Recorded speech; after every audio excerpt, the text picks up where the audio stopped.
అబ్బో ఇక్కడ కేజీ చీరలు కొంటే అర కేజీ చీరలు ఫ్రీ అంట. మంగళ్య షాపింగ్ మాల్, కేజీల్లో సేల్, టన్నుల్లో ఆనందం.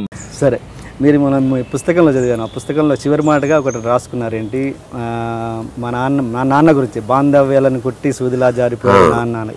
అంటే ఇది ఒక చాలా బరువైన మాట. అంటే బాంధవ్యాల గురించి ఎంతో గొప్పగా అవగాహన ఉన్న వాళ్ళు నోటి నుంచే వస్తుంది. అంటే మీ నాన్నగారితో ఏంటి అంత అనుబంధం మీకు?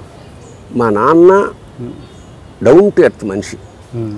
మా నాన్న వల్ల మా వంశం అంటే మేము 7 అన్నదమ్ములు.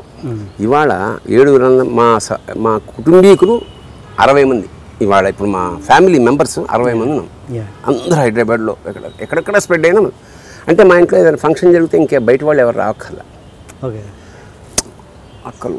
సో ఇంత పెద్ద ఫ్యామిలీ, సినిమాలో ఉమ్మిడి కుటుంబం అంటే చాలా కాలం మాకు, అంటే నాకు జ్ఞానం వచ్చే వరకు మేము అందరం కలిసి ఉన్నాం. ఆ రైల్వే క్వార్టర్స్లో 221/1లో ఆ 3 రూముల్లో వదినలు, పిల్లలు, చుట్టాలు, పక్కాలు, ఎప్పుడు సరదా సందడి, ఒక కుక్క, ఒక గేదె. ఎట్లా ఇంకా మేము బయటికి ఏ అనుభూతి కోసం బయటికి వెళ్ళక్కర్లేదు. మేము అలాగా ఉన్న దాన్ని ఒక మధ్యతరగతి వాడు ఎలా మెయింటైన్ చేశాడు అనేది నాకు ఇప్పటికీ కళ్ళు తిరిగి ఆశ్చర్యం. మా నాన్న ఇంత ఫ్యామిలీకి అంటే చాలా పువ్వులాగా రాలిపోయాడు. హీ వాజ్ 90 years చూశాడు. ఆ మెమరీని నేనేం చేసి అంటే మిథునంలో బాలసుబ్రహ్మణ్యం క్యారెక్టర్ పెట్టేశాను. డబ్బు నాకు 750 రూపాయలు లాస్ట్ జీతం. మా నాన్న 1969లో రిటైర్ అయ్యాడు. 750 తోటి 7గురిని ఎట్లా మెయింటైన్ చేసాడు చివరిదాకా అనేది నాకు అసలు కళ్ళు తిరిగిపోయి. ఏ ఎకానమిస్ట్ కారణం ఏంటి, అప్పు ఏనాడు చేయలే మా నాన్న. ₹1 కూడా అప్పు చేయలే. అదే మాకు అబ్బింది. నేను కూడా ఎప్పుడు అప్పు చేయలే. ప్రాణావసరం వచ్చినా కూడా అప్పు చేయలే. ఒక సందర్భం చేయాల్సి వచ్చింది, చాలా బాధపడ్డా. బీపీ వచ్చేసి అంత బాధపడ్డా. చిన్న అమౌంట్, పెద్ద గొప్ప అమౌంట్ కూడా కాదు. ఎందుకు ఇలా మాటలు దాటాల్సి వచ్చింది.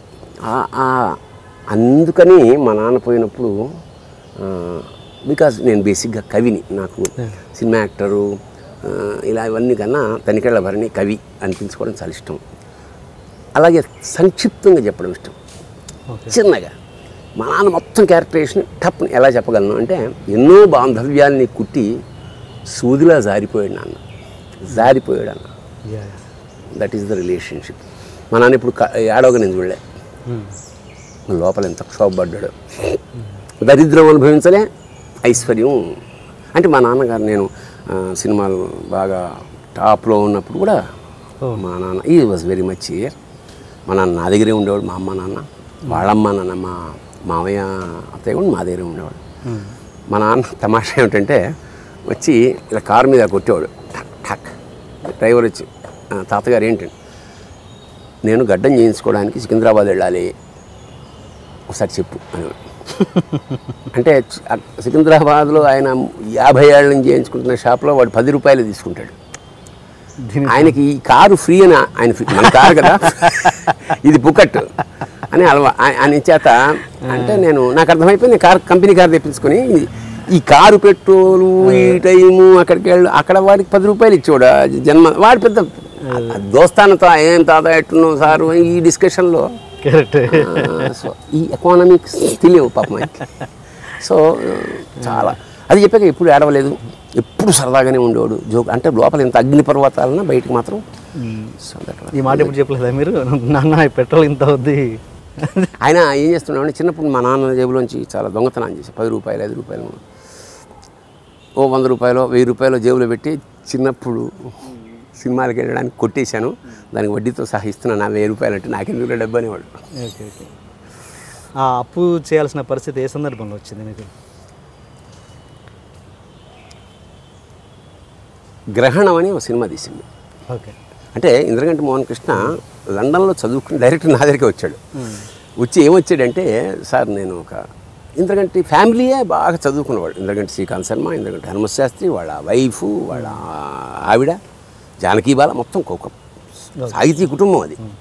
అలాంటి వాళ్ళు ఇంటికి వచ్చి, భరణి గారు నేను ఒక సినిమా స్క్రిప్ట్ తయారు చేసుకున్నాను, అందులో ప్రధాన పాత్ర మీరు హీరో అనుకుంటే ప్రధాన పాత్ర.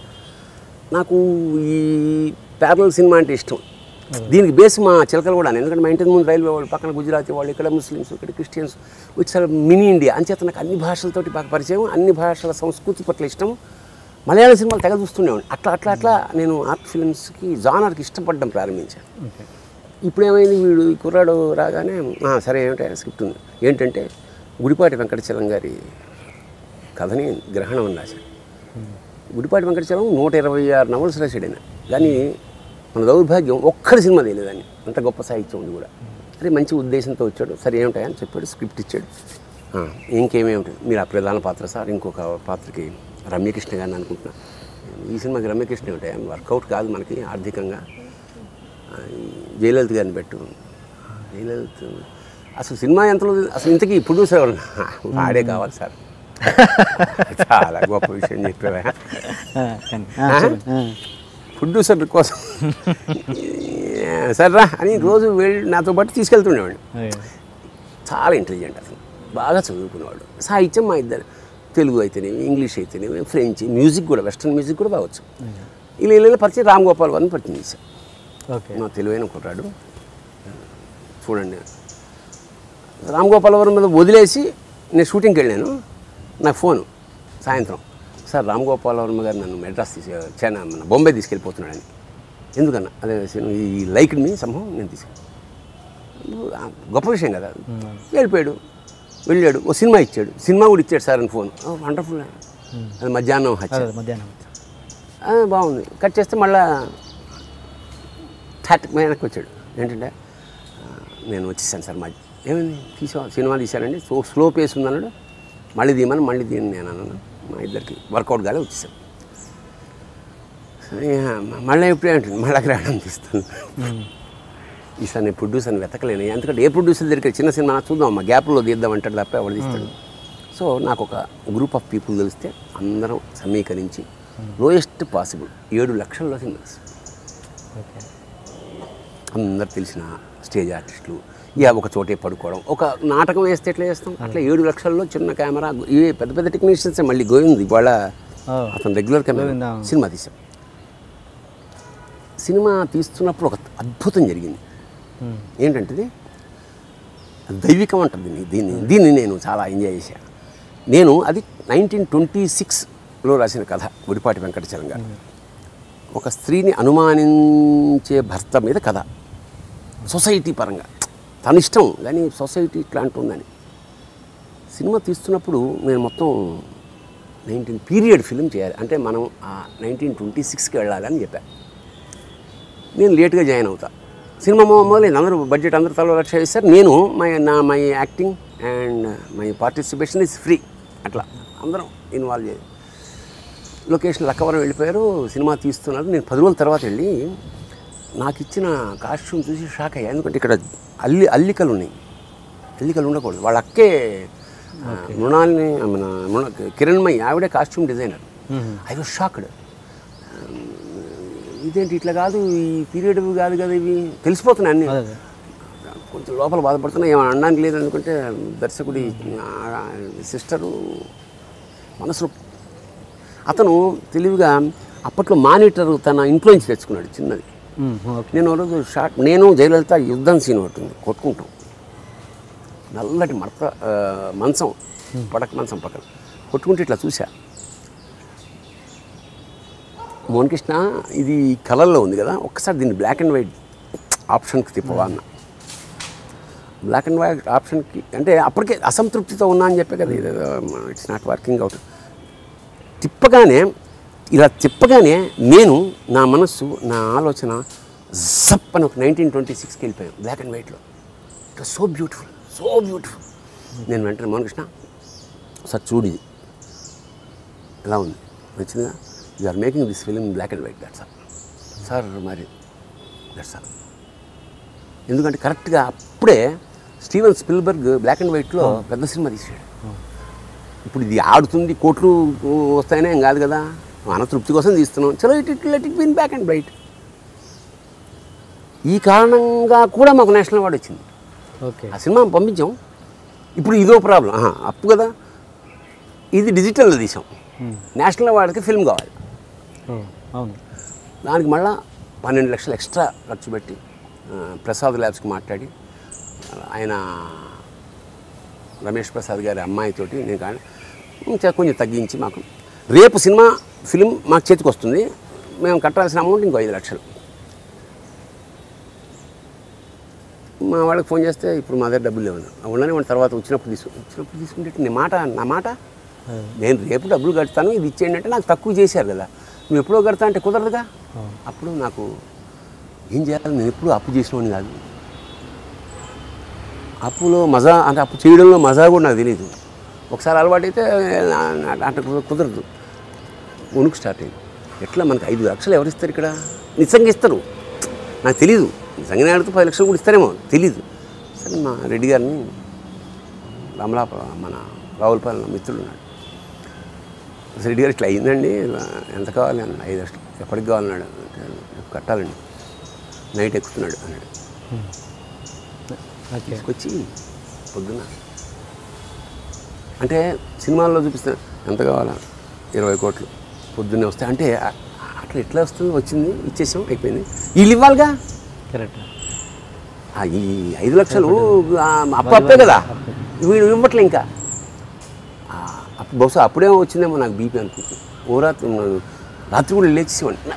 5 lakhs is not a big amount, but నాకు అప్పు చేశానన్న బెంగ ఎక్కువైపోయింది అనమాట. మాకు ఏమైందండి ఇచ్చేసేయండి, అందులో చేసాను ఇవ్వడం కోసం కాదు, ఎట్లా ఇది సరే తర్వాత తీర్చాను. అది first time and probably that is the last time so far. రేపన్నా వస్తే ఏమో తెలియదు కానీ అప్పుడు అంటే మరి వాళ్ళు ఇచ్చారా, మళ్ళీ 4 నెలల తర్వాత ఇచ్చాను. మీకు రిటర్న్ అయినా ఇచ్చారు 4 తర్వాత మా వడ్డీ కూడా కట్టేది.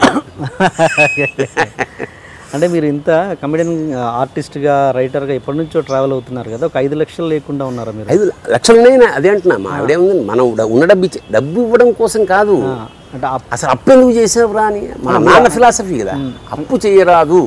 ఓకే ఓకే అని అనేది అదే సార్, మీరు అప్పు చేసే కంటే మీరే అక్కడ ఇచ్చేసి అప్పుగా వాళ్ళకి ఇవ్వచ్చు కదా అన్నది నా ఆ క్షణంలో లేవు. అంటే నేను సార్ ఎవరింట్లోనూ మీరు వాళ్ళ రామోజీరావు దగ్గర కూడా 5 లక్షలు ఉండకపోవచ్చు, సమీకరించాలి.